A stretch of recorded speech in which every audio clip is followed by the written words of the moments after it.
Myself Dr. Shweta Acharya, and today we are going to discuss about ultraviolet spectroscopy. इससे पहले भी हमने ultraviolet spectroscopy के 2 lectures देखे हैं।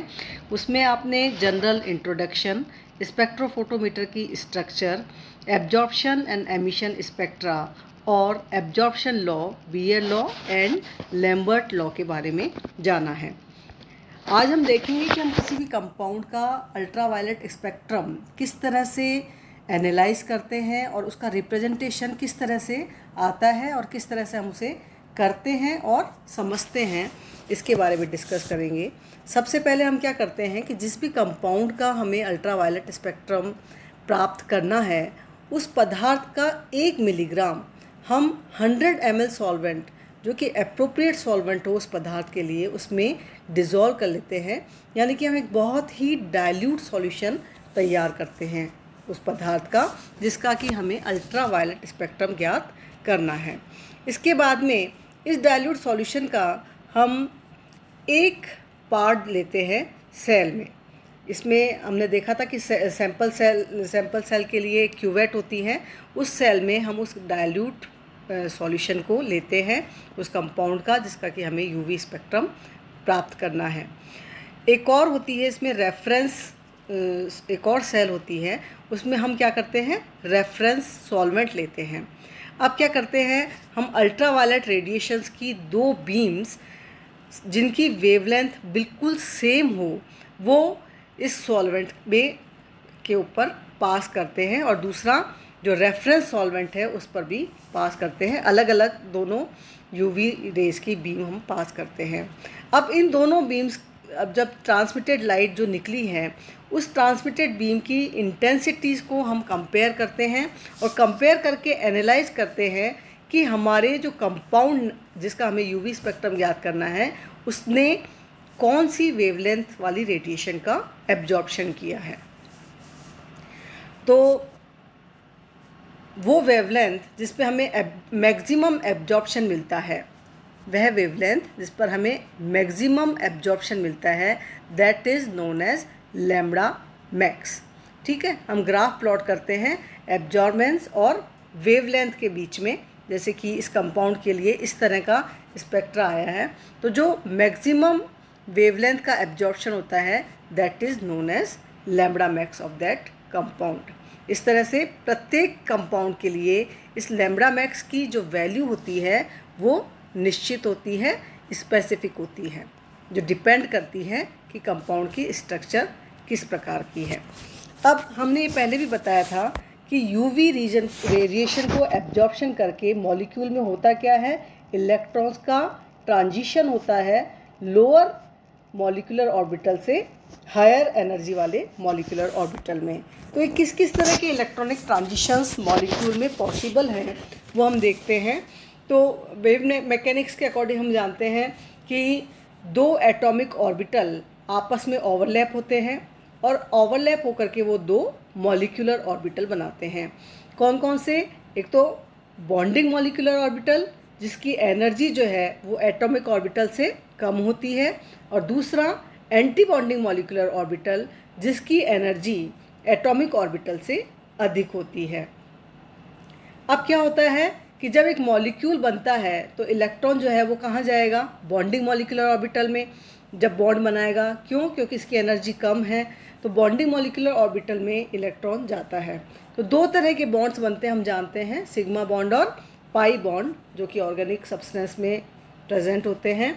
अब इसमें से क्या होता है कि जो सिग्मा बॉन्ड है वो बहुत ही दृढ़ स्ट्रॉन्ग बॉन्ड होते हैं, टाइटली इलेक्ट्रॉन उससे बंधे हुए रहते हैं, और इन इलेक्ट्रॉन्स को हम क्या कहते हैं, सिग्मा इलेक्ट्रॉन।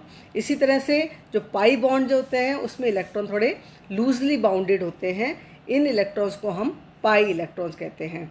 ठीक है, ये दोनों तरह के इलेक्ट्रॉन्स प्रेजेंट होते हैं हमारे कंपाउंड में। सिग्मा बॉन्ड होते हैं और पाई बॉन्डिंग इलेक्ट्रॉन्स होते हैं, जो कि सिग्मा बॉन्डिंग ऑर्बिटल्स में रहते हैं और पाई बॉन्डिंग ऑर्बिटल्स में रहते हैं। कुछ इलेक्ट्रॉन्स जो है वो बॉन्डिंग में पार्टिसिपेट नहीं करते हैं, इन इलेक्ट्रॉन्स को हम कहते हैं नॉन बॉन्डिंग इलेक्ट्रॉन्स। ठीक है। तो जैसे भी ऑर्गेनिक मॉलिक्यूल्स हैं, इसमें ऑक्सीजन, नाइट्रोजन, सल्फर, ये सभी एटम्स प्रेजेंट रहते हैं। तो नॉन बॉन्डिंग इलेक्ट्रॉन्स जो हैं वो किस तरह से प्रेजेंट होते हैं, इनमें लोन पेयर ऑफ इलेक्ट्रॉन्स के रूप में प्रेजेंट होते हैं। इन लोन पेयर ऑफ इलेक्ट्रॉन्स को हम क्या कहते हैं, एन इलेक्ट्रॉन्स या नॉन बॉन्डिंग इलेक्ट्रॉन्स कहते हैं। ग्राउंड स्टेट में मॉलिक्यूल जो है वो एनर्जी एब्जॉर्ब करता है और एक्साइट हो जाता है अपने related anti bonding molecular orbital में जाने के लिए। जैसे सिग्मा और पाई बॉन्ड जो हैं वो, उनमें अगर इलेक्ट्रॉन है तो इनके जो हायर एनर्जी लेवल वाले मॉलिक्यूलर ऑर्बिटल हैं वो सिग्मा स्टार और पाई स्टार हैं।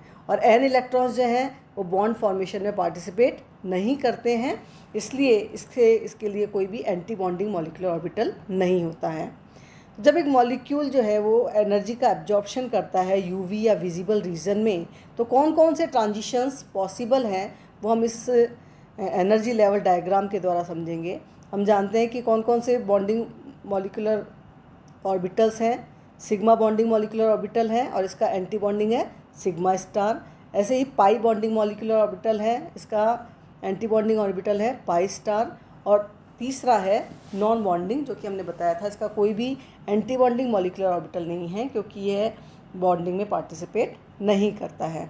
तो ट्रांजिशंस कौन कौन से पॉसिबल है, sigma bonding electron energy absorb कर ले और कहाँ जाए, sigma star anti bonding molecule में, तो ये ट्रांजिशन क्या कहलाएगा, sigma two sigma star.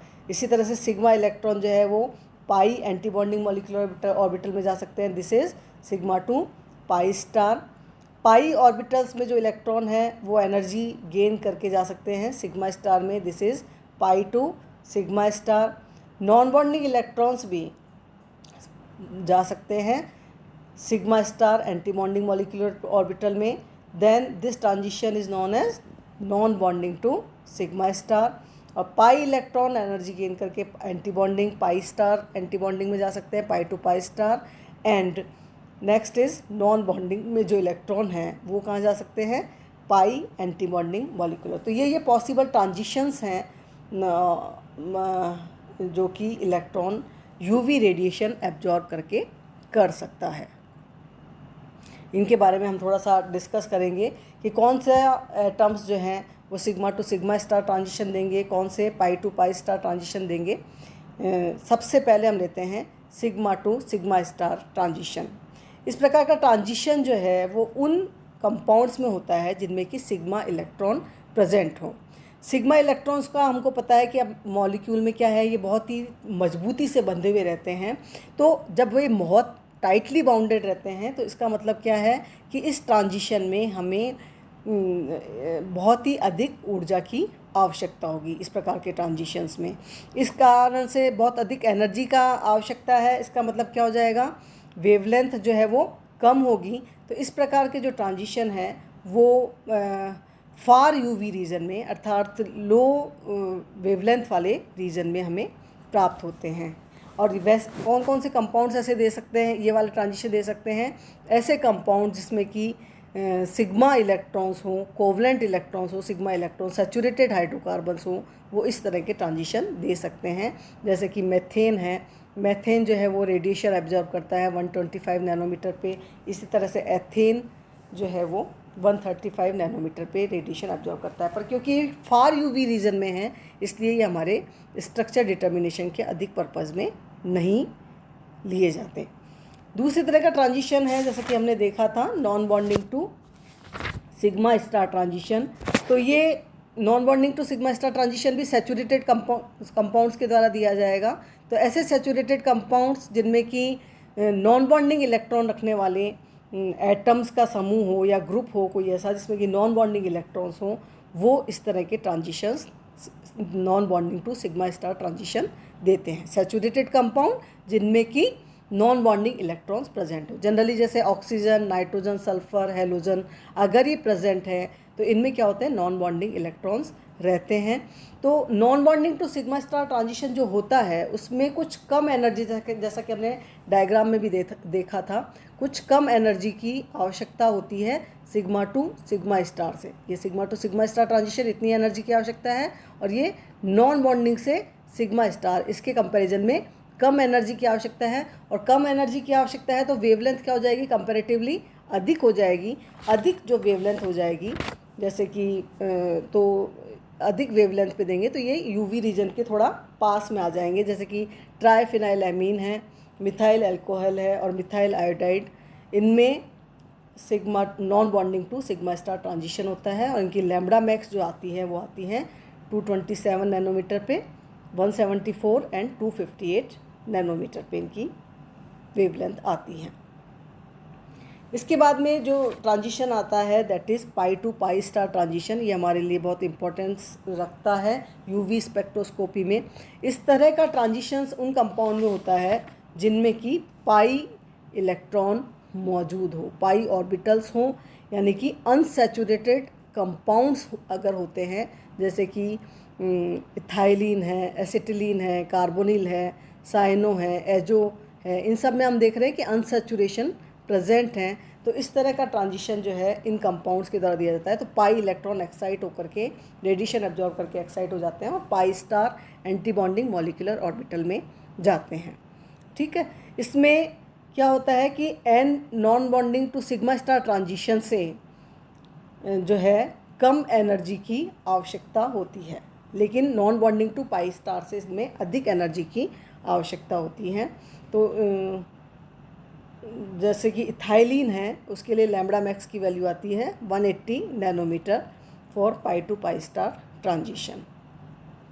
Next transition is N2 pi star transition.